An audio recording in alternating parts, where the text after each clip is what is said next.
King Orso arrives in the capital fresh from a massive military victory at Stauffenberg. For the first time, he feels secure in his absolute power. Trailing behind him are the broken remnants of his opposition. The rebel leader, Leo den Brock, sits mutilated in a prison wagon, missing a leg. His pregnant wife, Savine, is held in custody. The king's enemies have submitted completely.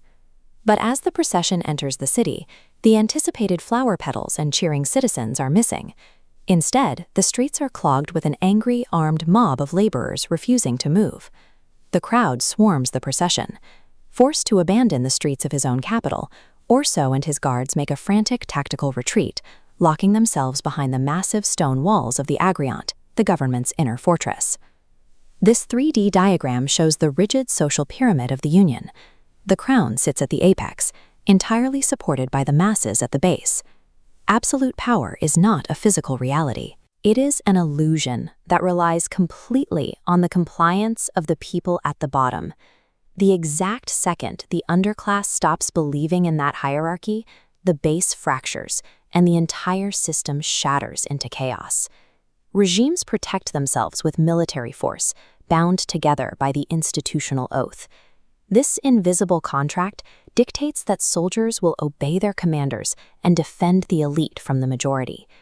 As the rioters flood the city, an officer named Captain Lieb attempts to rely on his uniform and rank to maintain order.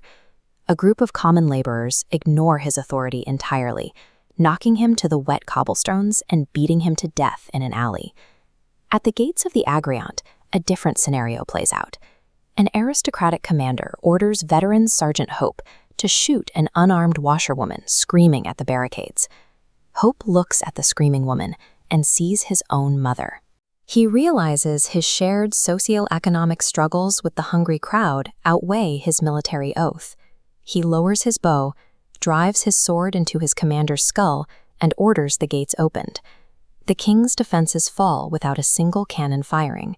The military apparatus collapses not from a lack of weapons or poor tactics, but because of a sudden horizontal shift in class loyalty among the enforcers paid to keep the poor in line. Inside the Agriant, the ruling class has spent centuries using towering walls and ornate architecture to project unassailable superiority. That superiority evaporates as the mob breaches the Lord's Round. Ragged, mud-covered laborers flood the pristine epicenter of government, laughing and weeping as they climb over the velvet-cushioned benches under the painted dome. Outside, the violence takes a specific, ironic shape. The crowd hunts down the bureaucratic class.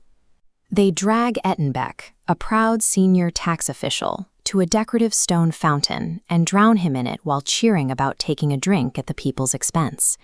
In the wealthier districts, the revolution's high ideals provide perfect cover for personal grievance.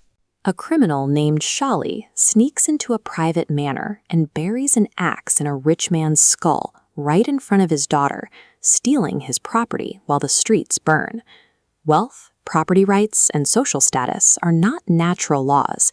They are fragile agreements that instantly evaporate the moment the underclass revokes their consent. Deep beneath the Agriant, the mob frees the crippled traitor, Leo den Brock. He explicitly fought against workers' interests and sought power for the nobility. This diagram illustrates truth under a monarchy, a top-down flowchart where information originates from a crown node and disseminates downwards to the citizens. During a revolution, that flow reverses.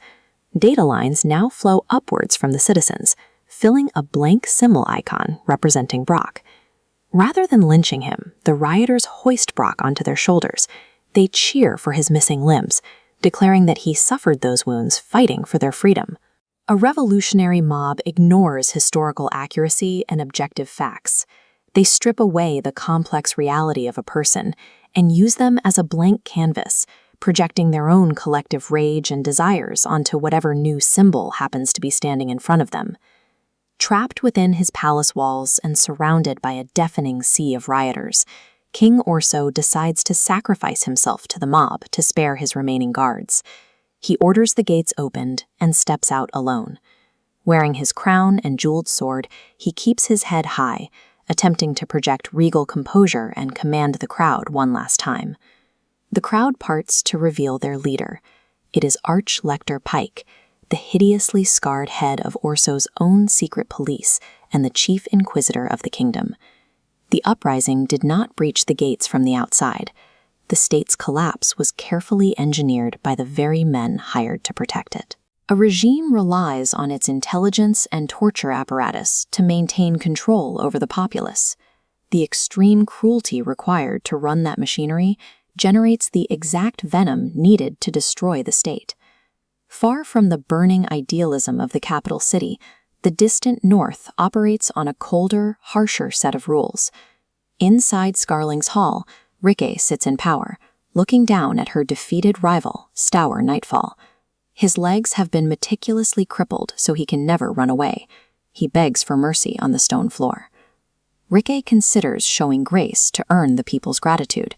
She quickly realizes that relying on goodwill or titles is useless.